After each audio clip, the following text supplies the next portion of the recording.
Hi guys, just coming up to midday here in London, 25th of March.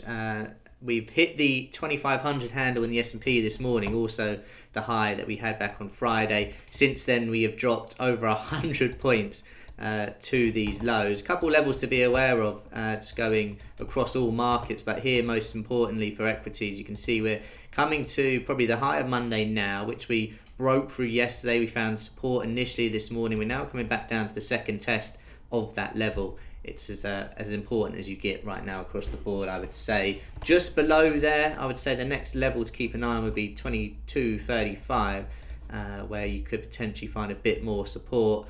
And if that was to go, well, suddenly the rally we saw yesterday, the best since the 30s, 1930s, could be under some pressure now, and we drift back lower. However, this is an area of support, and rightly so. We've had a decent bounce from there initially.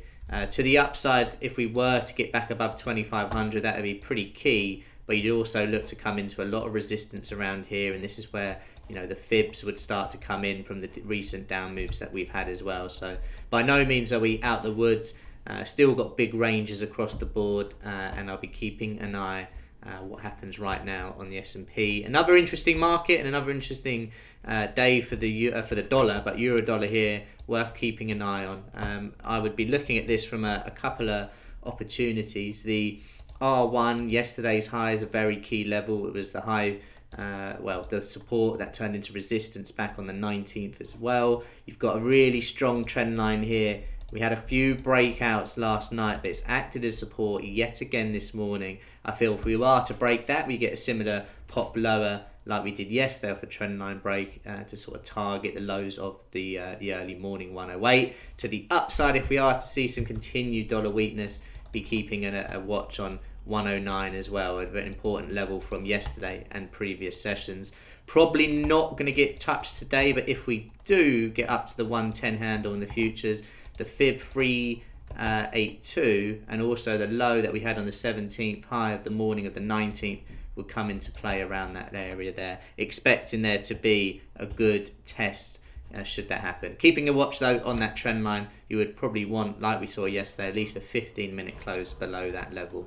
The pound, we got up to 120, as good a test as you can get, rather than hitting the exact level. We know the importance of this. Has that now confirmed the short-term top? I think we might still need a bit of another test of it. However, similar looking trend line here, as you can see in the euro, well respected. Buyers come in. I think if we were to break that, you're also going to break the previous high of the day, and that's when you could start to see the dollar to strength again. If it holds up, keep a watch on that 120. I know the euro pound is also at was at a very interesting level from this morning, where you can see, well, futures aren't as liquid, but basically the previous low came in, and good move lower off that. Gold, we hit the 1700 twice in the last 24 hours, and we've drifted lower, $70 since then. Let's keep a watch on the 1600 handle, 1604 to be precise. A bit of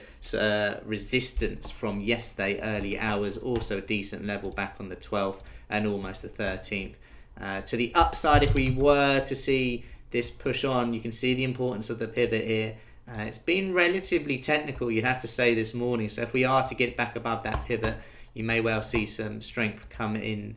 And also this trend line as well. It might be at some point we get the break of both the trend and the pivot. However, at the moment, obviously acting as a good resistance level. Oil pretty much hit yesterday's high perfectly. $25 acting as a bit of a ceiling there. We've come back down to test the $23 handle, basically 15 ticks away, and yesterday's low and the S1, so rightly so getting a bounce here. It's a very strong level that I'd be keeping a watch on. Any questions as usual, guys, please do let me know, and we can go over some more charts shortly.